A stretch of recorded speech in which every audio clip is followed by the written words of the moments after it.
Welcome, seekers of hidden knowledge, to the mystical realm of the occult. Delve into the secrets of the universe as we journey together into the enigmatic world of ancient wisdom. Brought to you by your guide through the shadows of enlightenment, Wisdom Rocker. Uncover the mysteries, unlock the power, and journey with us as we explore the hidden depths within the pages of forgotten scrolls and ancient texts. Prepare to embark on a journey beyond the ordinary, where wisdom transcends time and knowledge is your greatest ally. Welcome to Wisdom Rocker. Prepare to awaken your inner sage. In this video, we will be uncovering the wisdom within the chapters of The Secret Teachings of All Ages. Manly P. Hall. The Fraternity of the Rose Cross. Who were the Rosicrucians? Were they an organization of profound thinkers rebelling against the inquisitional religious and philosophical limitations of their time, or were they isolated transcendentalists united only by the similarity of their viewpoints and deductions? Where was the House of the Holy Spirit, in which, according to their manifestos, they met once a year to plan the future activities of their order? Who was the mysterious person referred to as our illustrious father and brother C.R.C.? Did those three letters actually stand for the words, Christian Rosicrucian? Was Christian Rosenkreuz, the supposed author of the Chemical Nuptials, the same person who with three others founded the Society of the Rose Cross? What relationship existed between Rosicrucianism and medieval Freemasonry? Why were the destinies of these two organizations so closely interwoven?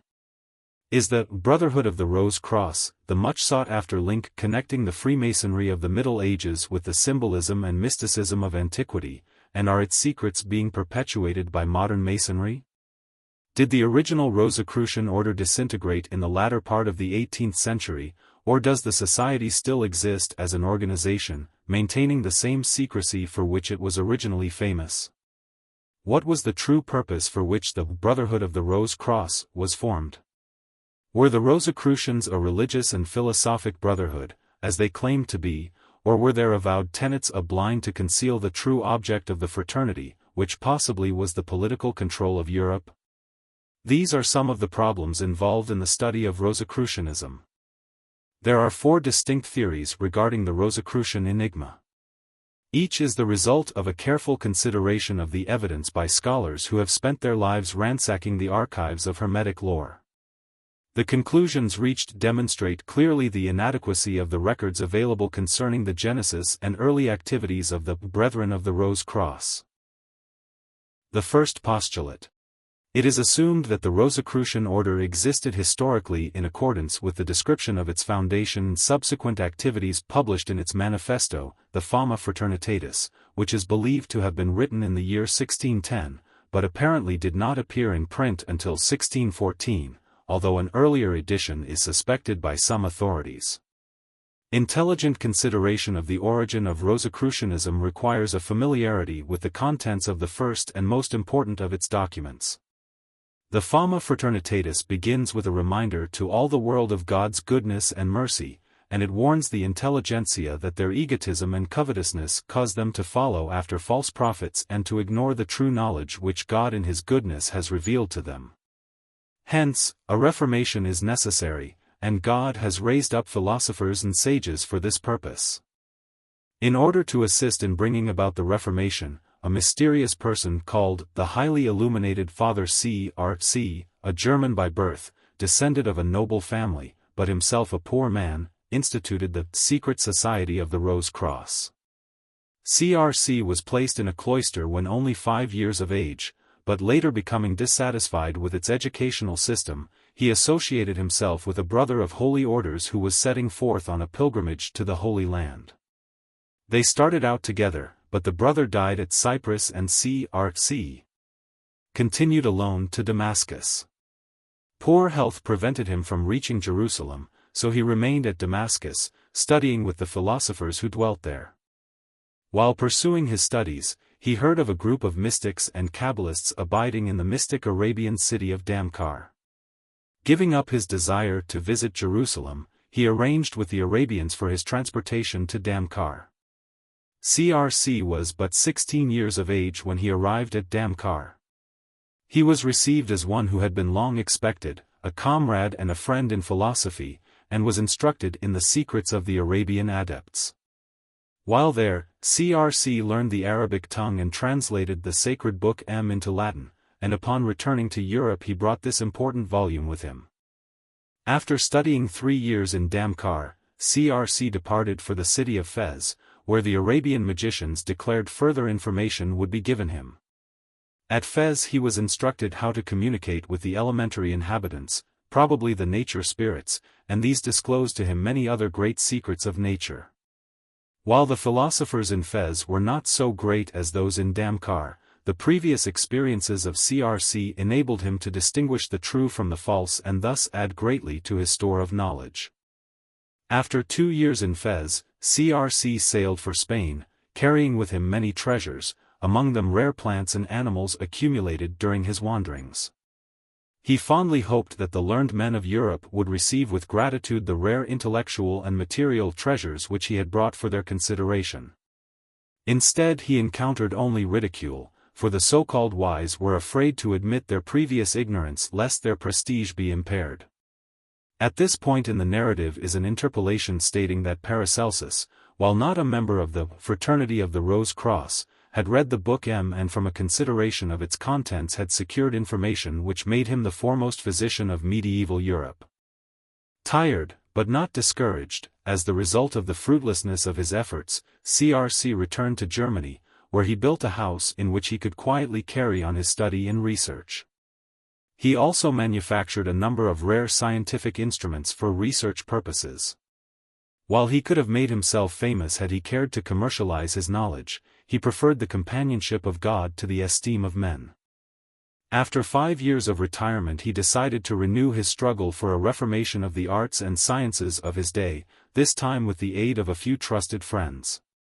He sent to the cloister where his early training had been received and called to himself 3 brethren, whom he bound by an oath to preserve inviolate the secrets he should impart and to write down for the sake of posterity the information he should dictate. These 4 founded the Fraternity of the Rose Cross. They prepared its secret cipher language and, according to the Fama, a great dictionary in which all forms of wisdom were classified to the glorification of God. They also began the work of transcribing the Book M, but found the task too difficult because of the demands of the great numbers of sick who came to them for healing. Having completed a newer and larger building, which they called the House of the Holy Spirit, they decided to include 4 new members in the fraternity, thus increasing the number to 8, 7 of whom were German. All were unmarried. Working industriously together, they speedily completed the arduous labor of preparing the documents, instructions, and arcana of the order. They also put the house called Sancti Spiritus in order. They then decided to separate and visit the other countries of the earth, not only that their wisdom might be given to others who deserved it but also that they might check and correct any mistakes existing in their own system. Before separating, the brethren prepared 6 rules, or bylaws, and each bound himself to obey them. The first rule was that they should take to themselves no other dignity or credit than that they were willing to heal the sick without charge. The second was that from that time on forever they should wear no special robe or garment, but should dress according to the custom of the country wherein they dwelt. The third stated that every year upon a certain day they should meet in the House of the Holy Spirit, or, if unable to do so, should be represented by an epistle. The fourth decreed that each member should search for a worthy person to succeed him at his own demise. The fifth stated that the letters RC should be their seal, mark, and character from that time onward. The sixth specified that the fraternity should remain unknown to the world for a period of 100 years. After they had sworn to this code 5 of the brothers departed to distant lands, and a year later 2 of the others also went their way, leaving Father C.R.C. alone in the House of the Holy Spirit. Year after year they met with great joy, for they had quietly and sincerely promulgated their doctrines among the wise of the earth. When the first of the order died in England, it was decided that the burial places of the members should be secret. Soon afterward Father C.R.C. called the remaining 6 together, and it is supposed that then he prepared his own symbolic tomb. The Fama records that none of the brothers alive at the time of its writing knew when Father C.R.C. died or where he was buried. His body was accidentally discovered 120 years after his death when one of the brothers, who possessed considerable architectural skill, decided to make some alterations in the House of the Holy Spirit. It is only suspected that the tomb was in this building.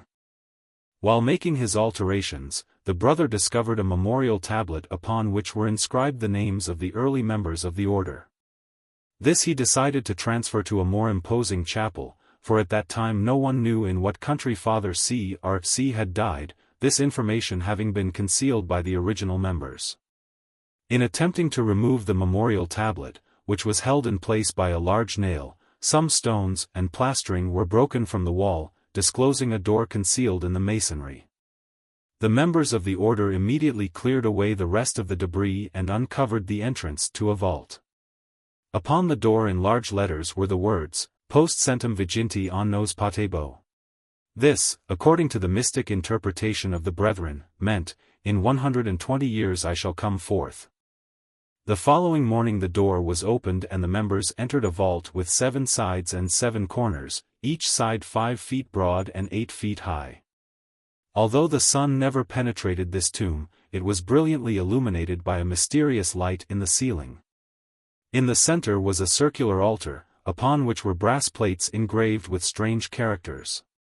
In each of the 7 sides was a small door which, upon being opened, revealed a number of boxes filled with books, secret instructions, and the supposedly lost arcanum of the fraternity. Upon moving the altar to one side a brass cover was disclosed.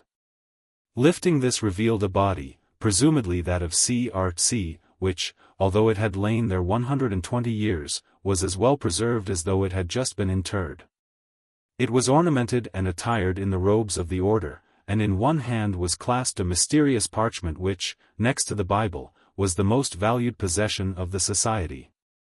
After thoroughly investigating the contents of the secret chamber, the brass plate and altar were put back in place, the door of the vault was again sealed, and the brothers went their respective ways, their spirits raised and their faith increased by the miraculous spectacle which they had beheld. The document ends by saying in effect, in accordance with the will of Father C.R.C., the Fama has been prepared and sent forth to the wise and learned of all Europe in 5 languages, that all may know and understand the secrets of the august fraternity. All of sincere soul who labor for the glory of God are invited to communicate with the brethren and are promised that their appeal shall be heard, regardless of where they are or how the messages are sent. At the same time, those of selfish and ulterior motives are warned that only sorrow and misery will attend any who attempt to discover the fraternity without a clean heart and a pure mind. Such, in brief, is the story of the Fama Fraternitatis. Those who accept it literally regard Father C.R.C. as the actual founder of the Brotherhood, which he is believed to have organized about 1400. The fact that historical corroboration of the important points of the Fama has never been discovered is held against this theory. There is no proof that Father C.R.C. ever approached the learned men of Spain. The mysterious city of Damcar cannot be found, and there is no record that anywhere in Germany there existed a place where great numbers of the halt and sick came and were mysteriously healed. A.E. Waite's The Secret Tradition in Freemasonry contains a picture of Father C.R.C. showing him with a long beard upon his breast, sitting before a table upon which burns a candle. One hand is supporting his head and the other is resting the tip of its index finger on the temple of a human skull. The picture, however, see plate at head of chapter, proves nothing. Father C.R.C. was never seen by other than members of his own order, and they did not preserve a description of him. That his name was Christian Rosenkreutz is most improbable, as the two were not even associated until the writing of the chimical nuptials. The second postulate. Those Masonic brethren who have investigated the subject accept the historical existence of the Brotherhood of the Rose Cross, but are divided concerning the origin of the order. One group holds the society originated in medieval Europe as an outgrowth of alchemical speculation. Robert McCoy, 33 degrees, believes that Johann Valentin Andrea, a German theologian, was the true founder, and he also believes it possible that this divine merely reformed and amplified an existing society which had been founded by Sir Henry Cornelius Agrippa. Some believe that Rosicrucianism represented the first European invasion of Buddhist and Brahmin culture. Still others hold the opinion that the Society of the Rose Cross was founded in Egypt during the philosophic supremacy of that empire, and that it also perpetuated the mysteries of ancient Persia and Chaldea. In his Anacalypsis, Godfrey Higgins writes, "The Rosicrucians of Germany are quite ignorant of their origin, but, by tradition, they suppose themselves descendants of the ancient Egyptians, Chaldeans, Magi, and Gymnosophists." The last was a name given by the followers of Alexander the Great to a caste of naked wise men whom they found meditating along the river banks in India. The consensus among these factions is that the story of Father C.R.C., like the Masonic legend of Hiram Abiff, is an allegory and should not be considered literally. A similar problem has confronted students of the Bible, who have found not only difficult, but in the majority of cases impossible, their efforts to substantiate the historical interpretation of the scriptures. Admitting the existence of the Rosicrucians as a secret society with both philosophic and political ends, it is remarkable that an organization with members in all parts of Europe could maintain absolute secrecy throughout the centuries. Nevertheless, the Brothers of the Rose Cross were apparently able to accomplish this. A great number of scholars and philosophers, among them Sir Francis Bacon and Wolfgang von Goethe, have been suspected of affiliation with the order, but their connection has not been established to the satisfaction of prosaic historians. Pseudo-Rosicrucians abounded, but the true members of the ancient and secret order of the unknown philosophers have successfully lived up to their name. To this day they remain unknown. During the Middle Ages a number of tracts appeared, purporting to be from the pens of Rosicrucians. Many of them, however, were spurious, being issued for their self-aggrandizement by unscrupulous persons who used the revered and magic name Rosicrucian in the hope of gaining religious or political power. This has greatly complicated the work of investigating the society. One group of pseudo-Rosicrucians went so far as to supply its members with a black cord by which they were to know each other, and warned them that if they broke their vow of secrecy the cord would be used to strangle them. Few of the principles of Rosicrucianism have been preserved in literature, for the original fraternity published only fragmentary accounts of its principles and activities. In his Secret Symbols of the Rosicrucians, Dr. Franz Hartmann describes the fraternity as a secret society of men possessing superhuman if not supernatural powers. They were said to be able to prophesy future events, to penetrate into the deepest mysteries of nature, to transform iron, copper, lead, or mercury into gold, to prepare an elixir of life, or universal panacea, by the use of which they could preserve their youth and manhood. And moreover it was believed that they could command the elemental spirits of nature, and knew the secret of the philosopher's stone, a substance which rendered him who possessed it all-powerful, immortal, and supremely wise. The same author further defines a Rosicrucian as a person who by the process of spiritual awakening has attained a practical knowledge of the secret significance of the rose and the cross. To call a person a Rosicrucian does not make him one, nor does the act of calling a person a Christian make him a Christ. The real Rosicrucian or Mason cannot be made, he must grow to be one by the expansion and unfoldment of the divine power within his own heart. The inattention to this truth is the cause that many churches and secret societies are far from being that which their names express. The symbolic principles of Rosicrucianism are so profound that even today they are little appreciated. Their charts and diagrams are concerned with weighty cosmic principles which they treat with a philosophic understanding decidedly refreshing when compared with the orthodox narrowness prevalent in their day. According to the available records, the Rosicrucians were bound together by mutual aspirations rather than by the laws of a fraternity. The Brothers of the Rose Cross are believed to have lived unobtrusively, laboring industriously in trades and professions, disclosing their secret affiliation to no one, in many cases not even to their own families. After the death of C.R.C., most of the brethren apparently had no central meeting place. Whatever initiatory ritual the order possessed was so closely guarded that it has never been revealed. Doubtless it was couched in chemical terminology. Efforts to join the order were apparently futile, for the Rosicrucians always chose their disciples. Having agreed on one who they believed would do honor to their illustrious fraternity, they communicated with him in one of many mysterious ways. He might receive a letter, either anonymous or with a peculiar seal, usually bearing the letters CRC or RC upon it. He would be instructed to go to a certain place at an appointed time. What was disclosed to him he never revealed, although in many cases his later writings showed that a new influence had come into his life, deepening his understanding and broadening his intellect. A few have written allegorically concerning what they beheld when in the august presence of the Brethren of the Rose Cross. Alchemists were sometimes visited in their laboratories by mysterious strangers, who delivered learned discourses concerning the secret processes of the hermetic arts and, after disclosing certain processes, departed, leaving no trace.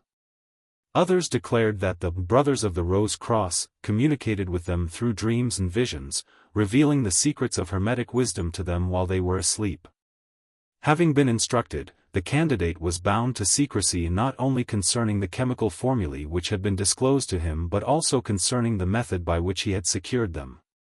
While these nameless adepts were suspected of being Brothers of the Rose Cross, it could never be proved who they were, and those visited could only conjecture. Many suspect the Rosicrucian rose to be a conventionalization of the Egyptian and Hindu lotus blossom, with the same symbolic meaning as this more ancient symbol. The Divine Comedy stamps Dante Alighieri as being familiar with the theory of Rosicrucianism. Concerning this point, Albert Pike in his Morals and Dogma makes this significant statement: his hell is but a negative purgatory. His heaven is composed of a series of Kabbalistic circles, divided by a cross, like the Pantacle of Ezekiel. In the center of this cross blooms a rose, and we see the symbol of the adepts of the Rose Croix for the first time publicly expounded and almost categorically explained. Doubt has always existed as to whether the name Rosicrucian came from the symbol of the rose and cross, or whether this was merely a blind to deceive the uninformed and further conceal the true meaning of the order. Godfrey Higgins believes that the word Rosicrucian is not derived from the flower but from the word ros, which means dew. It is also interesting to note that the word ras means wisdom, while rus is translated concealment. Doubtless all of these meanings have contributed to Rosicrucian symbolism.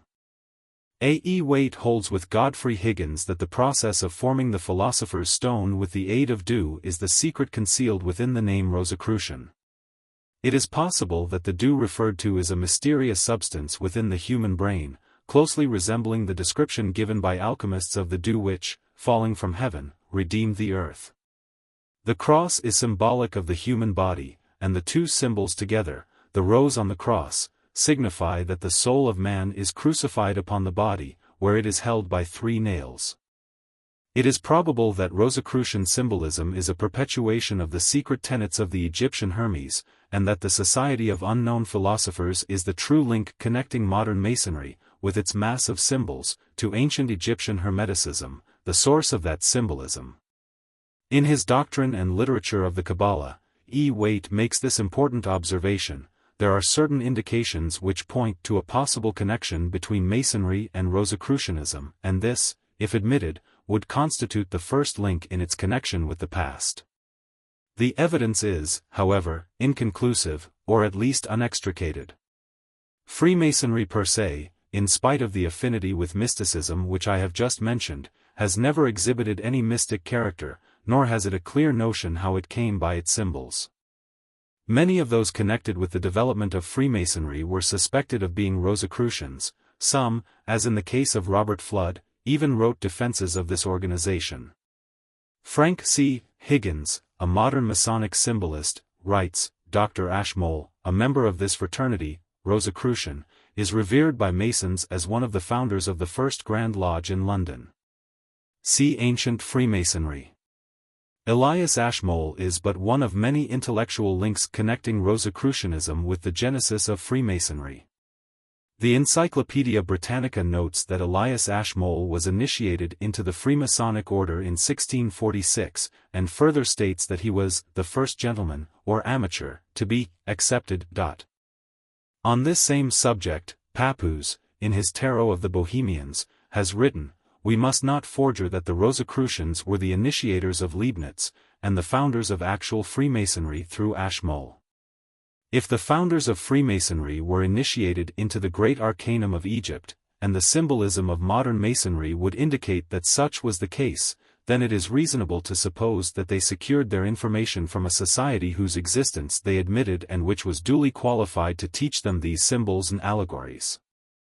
One theory concerning the two orders is to the effect that Freemasonry was an outgrowth of Rosicrucianism, in other words, that the unknown philosophers became known through an organization which they created to serve them in the material world. The story goes on to relate that the Rosicrucian adepts became dissatisfied with their progeny and silently withdrew from the Masonic hierarchy, leaving behind their symbolism and allegories, but carrying away the keys by which the locked symbols could be made to give tip their secret meanings.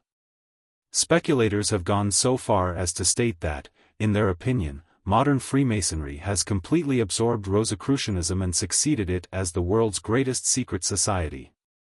Other minds of equal learning declare that the Rosicrucian Brotherhood still exists, preserving its individuality as the result of having withdrawn from the Masonic order. According to a widely accepted tradition, the headquarters of the Rosicrucian order is near Carlsbad, in Austria. See Dr. Franz Hartmann. Another version has it that a mysterious school, resembling in general principles the Rosicrucian Fraternity, which calls itself the Bohemian Brothers, still maintains its individuality in the Schwarzwald, Black Forest, of Germany. One thing is certain, with the rise of Freemasonry, the Rosicrucian order in Europe practically disappeared, and notwithstanding existing statements to the contrary, it is certain that the 18th degree, commonly known as the Rose Croix, perpetuates many of the symbols of the Rosicrucian fire alchemists. In an anonymous unpublished manuscript of the 18th century bearing the earmarks of Rosicrucian Kabbalism appears this statement, "Yet will I now give the overwise world a paradox to be solved, namely, that some illuminated men have undertaken to found schools of wisdom in Europe and these for some peculiar reason have called themselves Fratres Rosicrucis. But soon afterwards came false schools into existence and corrupted the good intentions of these wise men. Therefore, the order no longer exists as most people would understand existence, and as this fraternity of the Seculo-Phili call themselves Brothers of the Rosy Cross, so also will they in the Seculo Spiritus Sancti call themselves Brothers of the Lily Cross and the Knights of the White Lion. Then will the schools of wisdom begin again to blossom, but why the first one chose their name and why the others shall also choose theirs, only those can solve who have understanding grounded in nature." Political aspirations of the Rosicrucians were expressed through the activities of Sir Francis Bacon, the Comte de Saint-Germain, and the Comte de Cagliostro. The last named is suspected of having been an emissary of the Knights Templars, a society deeply involved in transcendentalism, as Eliphas Levi has noted. There is a popular supposition to the effect that the Rosicrucians were at least partial instigators of the French Revolution. Note particularly the introduction to Lord Bulwer-Lytton's Rosicrucian novel Zanoni. The third postulate. The third theory takes the form of a sweeping denial of Rosicrucianism, asserting that the so-called original order never had any foundation in fact but was entirely a product of imagination. This viewpoint is best expressed by a number of questions which are still being asked by investigators of this elusive group of metaphysicians. Was the Brotherhood of the Rose Cross merely a mythical institution created in the fertile mind of some literary cynic for the purpose of deriding the alchemical and hermetic sciences? Did the House of the Holy Spirit ever exist outside the imagination of some medieval mystic? Was the whole Rosicrucian story a satire to ridicule the gullibility of scholastic Europe? Was the mysterious Father C.R.C. a product of the literary genius of Johann Valentin Andrea, or another of similar mind, who, attempting to score alchemical and hermetic philosophy, unwittingly became a great power in furthering the cause of its promulgation? That at least one of the early documents of the Rosicrucians was from the pen of Andrea there is little doubt, but for just what purpose he compiled it still remains a matter of speculation. Did Andrea himself receive from some unknown person, or persons, instructions to be carried out? If he wrote the chimical nuptials of Christian Rosenkreutz when only 15 years old, was he overshadowed in the preparation of that book? To these vital questions no answers are forthcoming.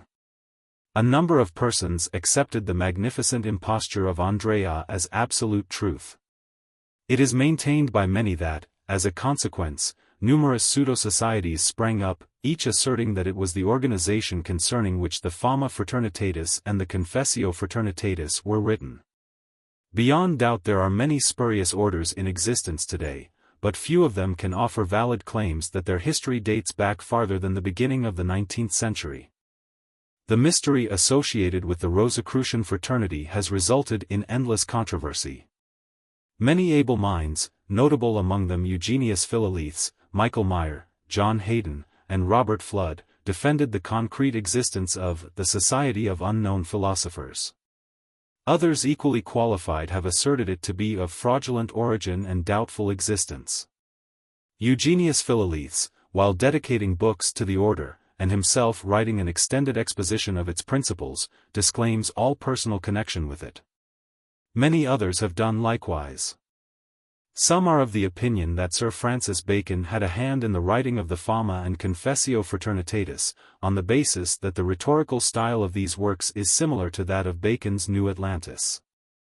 They also contend that certain statements in the latter work point to an acquaintance with Rosicrucian symbology. The elusiveness of the Rosicrucians has caused them to be favorite subjects for literary works. Outstanding among the romances which have been woven around them is Zanoni. The author, Lord Bulwer Lytton, is regarded by some as a member of the order, while others assert that he applied for membership but was rejected. Pope's Rape of the Lock, etc. Conte de Gabalis by Abbé de Villers, and essays by De Quincey, Hartmann, Jennings, Mackenzie, and others, are examples of Rosicrucian literature.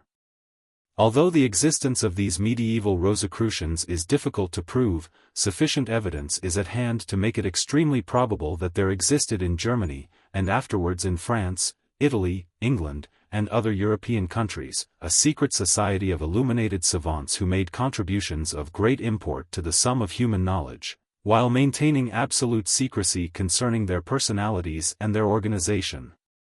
The fourth postulate. The apparent incongruities of the Rosicrucian controversy have also been accounted for by a purely transcendental explanation. There is evidence that early writers were acquainted with such a supposition, which, however, was popularized only after it had been espoused by Theosophy. This theory asserts that the Rosicrucians actually possessed all the supernatural powers with which they were credited, that they were in reality citizens of two worlds, that, while they had physical bodies for expression on the material plane, they were also capable, through the instructions they received from the Brotherhood, of functioning in a mysterious ethereal body not subject to the limitations of time or distance. By means of this astral form, they were able to function in the invisible realm of nature, and in this realm, beyond reach of the profane, their temple was located. According to this viewpoint, the true Rosicrucian Brotherhood consisted of a limited number of highly developed adepts, or initiates, those of the higher degrees being no longer subject to the laws of mortality. Candidates were accepted into the order only after long periods of probation. Adepts possessed the secret of the philosopher's stone and knew the process of transmuting the base metals into gold, but taught that these were only allegorical terms concealing the true mystery of human regeneration through the transmutation of the base elements of man's lower nature into the gold of intellectual and spiritual realization. According to this theory, those who have sought to record the events of importance in connection with the Rosicrucian controversy have invariably failed because they approached their subject from a purely physical or materialistic angle. These adepts were believed to have been able to teach man how to function away from his physical body at will by assisting him to remove the rose from the cross. They taught that the spiritual nature was attached to the material form at certain points, symbolized by the nails of the crucifixion, but by 3 alchemical initiations which took place in the spiritual world, in the true temple of the rose cross, they were able to draw these nails and permit the divine nature of man to come down from its cross. They concealed the processes by which this was accomplished under 3 alchemical metaphoric expressions: the casting of the molten sea, the making of the rose diamond, and the achieving of the philosopher's stone. While the intellectualist flounders among contradictory theories, the mystic treats the problem in an entirely different manner. He believes that the true Rosicrucian fraternity, consisting of a school of supermen, not unlike the fabled Mahatmas of India, is an institution existing not in the visible world but in its spiritual counterpart, which he sees fit to call the inner planes of nature, that the brothers can be reached only by those who are capable of transcending the limitations of the material world.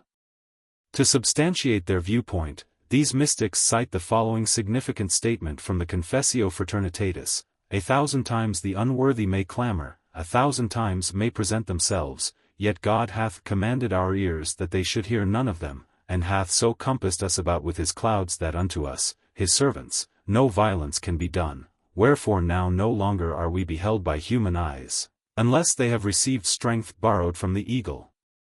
In mysticism the eagle is a symbol of initiation, the spinal spirit fire, and by this is explained the inability of the unregenerate world to understand the secret order of the Rose Cross. Those professing this theory regard the Comte de Saint-Germain as their highest adept and assert that he and Christian Rosenkreuz were one and the same individual. They accept fire as their universal symbol because it was the one element by means of which they could control the metals. They declared themselves the descendants of Tubal-Cain and Hiram Abiff, and that the purpose of their existence was to preserve the spiritual nature of man through ages of materiality. The Gnostic sects, the Arabs, alchemists, Templars, Rosicrucians, and lastly the Freemasons, form the Western chain in the transmission of occult science. See the Tarot of the Bohemians translated by A. E. Waite from the French of Papoose. Max Heindel, the Christian mystic, described the Rosicrucian temple as an etheric structure located in and around the home of a European country gentleman. He believed that this invisible building would ultimately be moved to the American continent. Mr. Heindel referred to the Rosicrucian initiates as so advanced in the science of life that death had forgotten them.